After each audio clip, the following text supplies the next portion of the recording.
Hello, everybody, and welcome to another episode of the She is Unleashed podcast. Today, we are talking about emotional intelligence and leadership. I'm your host, Dr. Mirriam Knight, and this is the podcast for high performing, faith driven women who lead with vision, power, and deep spiritual alignment. Y'all, I'm so glad you are here today.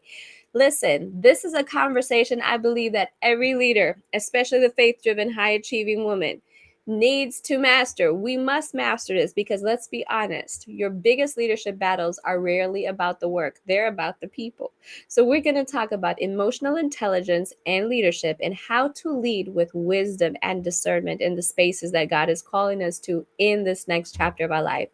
In this episode, we're diving into the emotional quotient tools and spirit led strategies that you need to lead from a place of self awareness, emotional resilience, and discernment. And we're going beyond skills, y'all. We're stepping into sanctified leadership. What does that even mean? All right, so let's start from what is emotional intelligence and why is it so important as a leadership non negotiable? So, emotional intelligence, or EQ, is the ability to recognize, understand, and manage your own emotions and to navigate relationships with wisdom and empathy. In Proverbs chapter 4, verse 7, it says, "Wisdom is the principal thing. Therefore, get wisdom, and in all you're getting, get understanding." This applies to people too, the ones that we lead. Understanding people is what sets good leaders apart from transformational ones. It's not enough to be anointed. If you're reactive, unapproachable, or unaware, your leadership becomes toxic, not transformative. And in the episode coming up this week, we're going to be talking to one of my friends, Dr. Tamala Black, and she's going to be talking a little bit more about why emotional intelligence is absolutely necessary as a leader. Now, within Destiny Connections, our company, we have a proprietary model called the HEAL Leadership Model, or the HEAL High Performance Leadership Model. And in our phase 3 of the model, we talk about alignment and we focus heavily on emotional maturity. Why? Because alignment isn't just about vision, it's about internal posture and relational stewardship. If we are not internally positioned correctly and we don't steward our relationships well, we're going to mess up whatever level of elevation and leadership that God assigns to us. So let's talk about how emotional intelligence helps us. It helps us de escalate tension without compromising truth. It helps us hold boundaries without guilt. And it helps us lead our teams with empathy and not exhaustion, and make decisions with clarity and not emotional reactivity. So let's break it down. What are the components of emotional intelligence? There's 5 components, and Daniel Goleman's framework gives us 5 core components of emotional intelligence. Let's apply them through a kingdom lens. The first one I want to talk about is self-awareness. Can I recognize what I'm feeling and why? I'm feeling sadness. And a lot of times we confuse different emotions. If we don't know how to fully, accurately assess what we're feeling and why we're feeling that thing, we may be in a position where we react and we respond in ways that are not in alignment with what is actually going on. Misinterpretation, right? So, and here's the added element to that is that we also have to recognize where it is a physiological and emotional and mental experience, or is this a God situation? Is this a spiritual check with the Holy Spirit? Is this some kind of conviction? Is this some kind of discernment? How do we tell the difference between when we're being triggered emotionally and mentally versus when the Holy Spirit is trying to check us and say something's a little bit off here?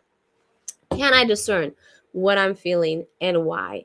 Is this God? Is it fear? Is it ego? Or is it a wound? And these are key components that I want you to keep in mind as we go through this conversation today. Is it God? Is it fear? Is it ego? Or is it a wound that I am responding from in this moment? This sadness that I'm experiencing, this anger, this irritation that I'm feeling in my body, in my mind, in my spirit. Is this a God thing? Is this a fear thing? Is it ego, or is it a wound? And here's the key component. A lot of times when we are prophetic, we can easily, if we don't harness this emotional intelligence thing, if we don't develop this emotional intelligence thing, a lot of the things that we call prophetic or we call discernment Maybe none of that, because we are actually operating from our emotions versus from our spiritual discernment. And it's so important that we're able to tell the difference between these two. The second component, the first one was self-awareness. The second one is self-regulation. Can I manage how I respond to these situations? So here's the Holy Spirit filter. What fruit of the Spirit needs to lead right now? In this situation, when I can feel that I'm about to go off, what is the fruit of the Spirit that God is requiring me to lead with in this emotion? Is it peace? Is it joy? Is it love? Is it self-control? Is it patience? Is it meekness and kindness? What is God requiring of me in how I lead in this specific moment? Y'all, and I'll be the first to admit that I don't always get it right. In fact, a lot of times I get it wrong, but I'm hopefully intentionally growing in this and allowing other people in my circle to keep me accountable and say, hey, sis, you are completely missing it. You were totally off. How you responded, how you reacted. Even my husband can say, hey, I need you to take a moment right now, because how you're responding and how you're reacting, that is not the Holy Spirit. That is your emotion. And I will be also the first to admit that sometimes I don't receive that with grace. I don't receive that with grace. And God is teaching me that He has placed people in my life intentionally so that I can be guarded. Because listen, the seeds that we plant and how we respond in different situations, they can literally break and destroy something that we've been spending months building. But because we responded from our emotions, we literally in a second destroy what has taken years to build: relationships, partnerships, collaborations, ministries. Because we acted out of our emotion, we then brought to destruction something that God had been building in us for a very long time. The third component of emotional intelligence is motivation. Am I being led by my mission or manipulation? Am I serving this? Here's the discernment component of this. Am I serving from obedience or from a place of needing validation? Am I manipulating the situation, or is this in alignment with my mission? Very important. So for example, I'm feeling angry. So let's go back to that awareness, right? I'm feeling angry.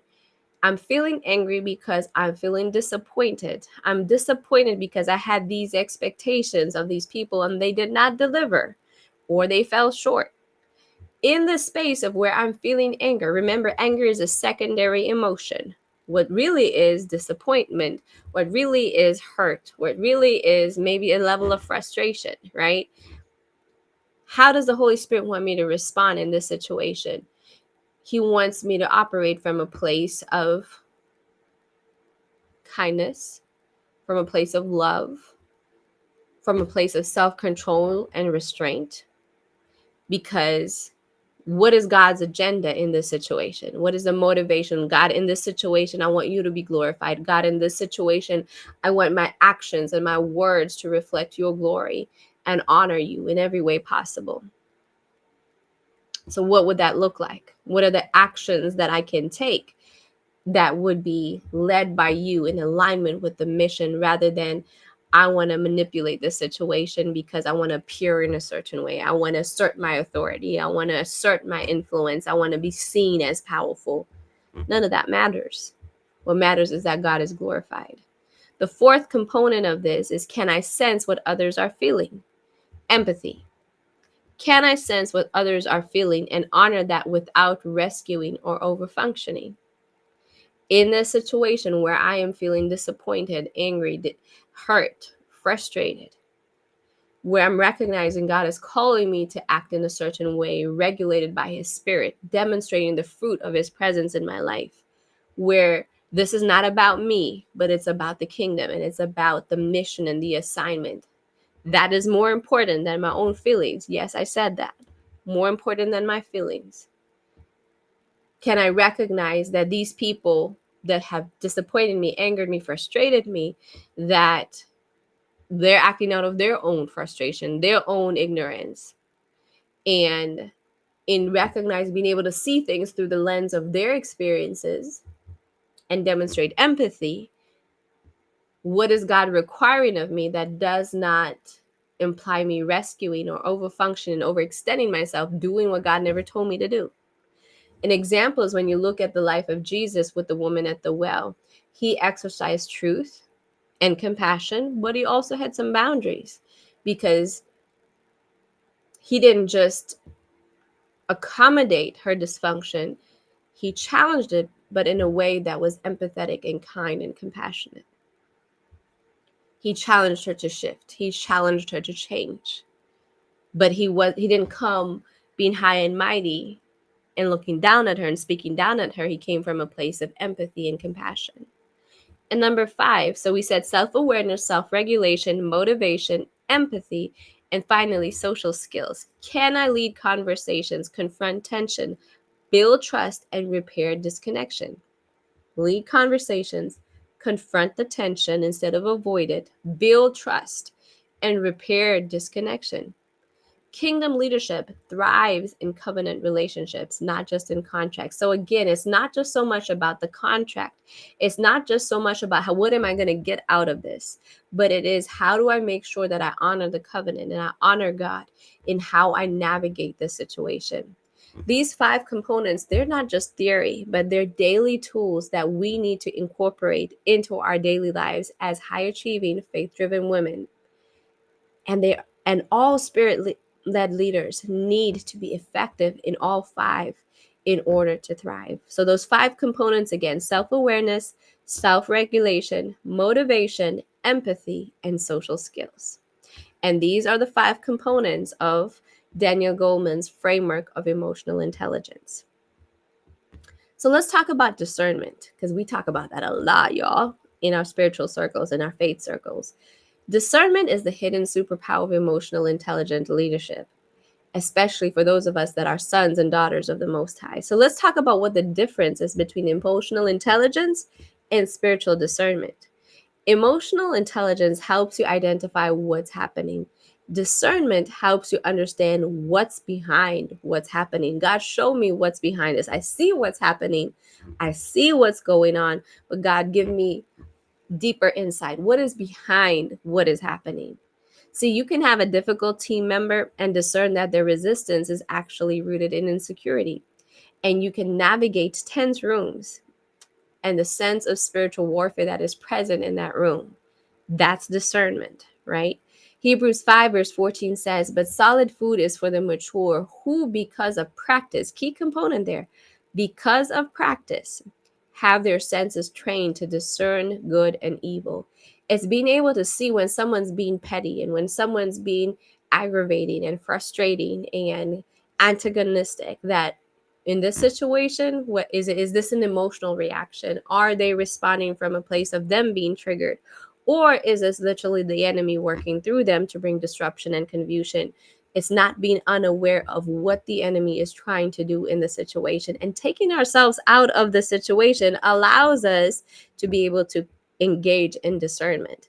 When we are all the way in, we can sometimes confuse discernment with our emotional triggers. So discernment is trained through intimacy with God and consistent leadership practice. When you first start out walking in discernment, you may miss it. And even when you are mature, this is why sharpening the iron, sharpening the blade, and being intentional about our time with the Lord and constantly being close to his heart and keeping our ear to his heartbeat is so important, because we can never, ever get cocky and think that we have it figured out and think that we have an added advantage or that we are superior just because God has given us his Holy Spirit that allows us to have discernment. We have to constantly remain in a place of humility and brokenness and dependency on God, even in our discernment. We discern through training of intimacy with God and consistent leadership practice.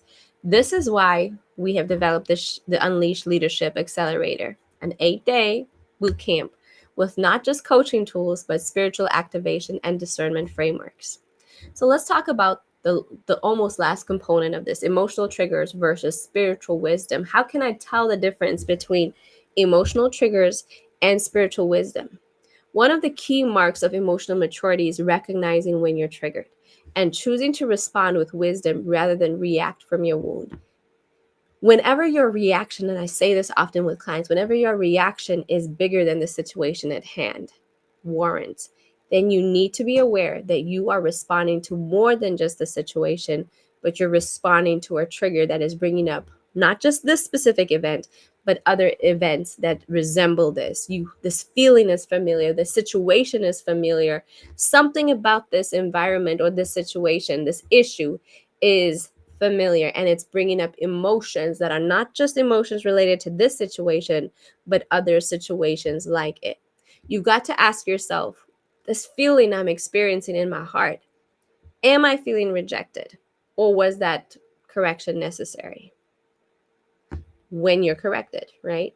Do I feel when someone tells me that I'm off, when someone tells me that something's not right, when someone says they didn't like what I did or what I said, do I receive that as rejection, or do I feel like that correction was necessary? Am I open to hearing, or am I feeling myself getting worked up and riled up and reacting? Am I overworked because I'm called, or because I feel like I have to prove something? Am I doing all these things because I'm being Martha? God never told me to do none of this. Or am I doing this because this is something that God has told me to do in this season? Because and I talk about this often, I don't really talk about balance, but I talk about rhythms and waves, right? And here's the thing, in some seasons, God may require of you a little bit more. He always pairs that with a season of grace. Jesus had rhythms of grace and seasons and of great investment, right? Where he poured out a lot, but then he also withdrew. And he had these rhythms of pouring and withdrawal, where he allowed the Father to pour into him. He never felt like he had to prove anything to anyone. He was just walking in obedience. And for the seasons where there's a greater pour required of you, God's grace is sufficient. He will provide what is necessary. We have to obey him, not just in the pour, but in the need to pull back and rest. Here's another example. Am I shutting down because I need rest, or because I'm afraid to speak up? When you find yourself isolating, when you find yourself not responding to messages, is it because you're feeling the need to pull back and rest? And are you actually resting? Or are you finding yourself shutting down because you're afraid to say what you really need to say? You're avoiding. A mature leader filters her feelings through truth. She doesn't just ignore emotions. She doesn't idolize them either. We've got to find that place of truth where we're not at extremes, where we are not ignoring the emotions and pretending they don't exist, and at the same time not on the other side where we idolize our emotions. So here's another statement that drives me crazy. It's not your anxiety. You have feelings of anxiety. You have an experience of it, not my depression. Let's not make depression or emotions our identity. These are just experiences, and we get to dictate how they manifest and how we experience them. Remember, Jesus wept, he got angry, he flipped tables, but he also withdrew to quiet places. He felt very deeply, and he led wisely at the same time. So how do we put this into action? Here's some common leadership challenges. Real moments when we have to deal with difficult conversations. We've got to use truth, and we've got to use grace. We've got to sandwich them in between. So use the truth and grace sandwich. Some truth, some grace. Some truth, some grace. Let's make a sandwich. We affirm the value of the other person. That's why they say when you're having a difficult conversation, start with gratitude. Tell people what you value about them. Tell them what they're doing right. Don't always just jump immediately into what they're doing wrong. Name the truth. You've affirmed their value, and then you name the truth. And you end with shared vision and an invitation to growth. In these difficult conversations, what is the end goal? At the end of the day, you don't want to destroy them. You don't want to destroy the relationship. You want to make sure that there's room for growth and development. So affirm a value, name the truth, address the issue, and then end with a shared vision and an invitation at the end for growth. Let's come together again. The second situation where we often have challenges is in team conflicts. Stephen Covey says, seek first to understand, then to be understood. When we experience team conflicts, we have to listen, not to fix the problem, but we have to first start with just the desire to understand. beyond what is spoken, beyond what is visible, what is really going on. That's emotional intelligence. It's also discernment, right? See what is happening and then see beyond what is happening. We combine both our emotional intelligence and our discernment by the power of the Holy Spirit. We need to recognize what the person needs, not just what they want, beyond what is being said and spoken. What is really going on? This is when there's conflict within our teams. And here's a third final example. When we experience pushback and criticism from our clients, we have to separate our identity from our work, who we are from what we do. And this was so powerful, and it showed up in a conference that I attended a couple weeks ago. And they were saying it's so important that we are able to separate our being from our doing, right?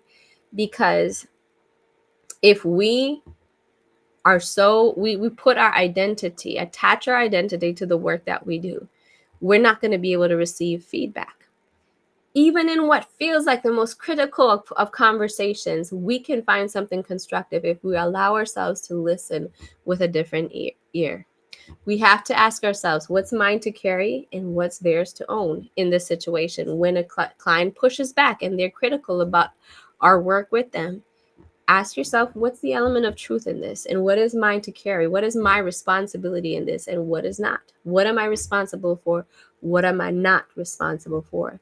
In Colossians chapter 3 verse 12, we are reminded to lead with compassion, with kindness, with humility, with gentleness, and with patience. Y'all, if today's episode lit something up in you, if you're ready to lead with deeper wisdom, emotional clarity, and spiritual alignment, I have two invitations for you, actually three. One is to join the She's Unleashed Collective. All details are available in the link in the show notes. Inside of there, we talk about emotional intelligence. We talk about discernment, boundaries, and faith-driven leadership tools that you are provided with literally every month. It's also a place where you get to meet with other leaders in a sacred, safe space, a really small incubated space for high-achieving women like you. There's two levels to the collective. One where you can just meet us for our monthly sessions, and a higher level which allows you to attend the VIP Elite retreat that is coming up in February 2026. Listen, healed women, we need to grow together. We need to build together. We need to support one another and cultivate a higher level of emotional intelligence in safe spaces. This might be for you.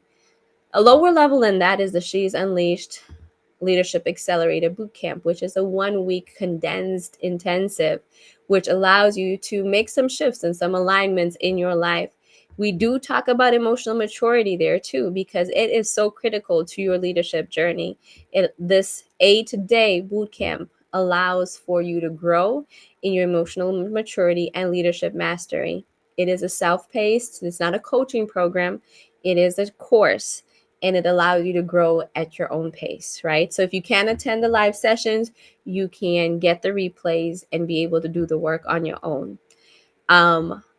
I really want to ask you if you have been blessed by this. Oh, before I forget, the third option is partner with us at the Birthing Your Vision intensives. We have a 1-day VIP day or a 3-month or a 6-month incubator. And we help you literally map out your whole vision from start to end. If that sounds like something that you need support in, the links are in the show notes below. Sorry. So if anything about this episode blessed you and you recognize that you were never meant to suppress your emotions or be ruled by them, you, sis, were created to lead with wisdom, to steward people with compassion, and to shift atmospheres through the Spirit. If you are that person and you're looking for some support, and if anything in this episode blessed you, make a comment below. Let us know how we can support you. Share this with another sister leader that needed this. Rate it, review us. Tell us how this podcast is blessing your life, and keep showing up as the emotionally intelligent, spirit-led powerhouse that God has called you to be. Sis, until next time, stay blessed and stay unleashed. Take care.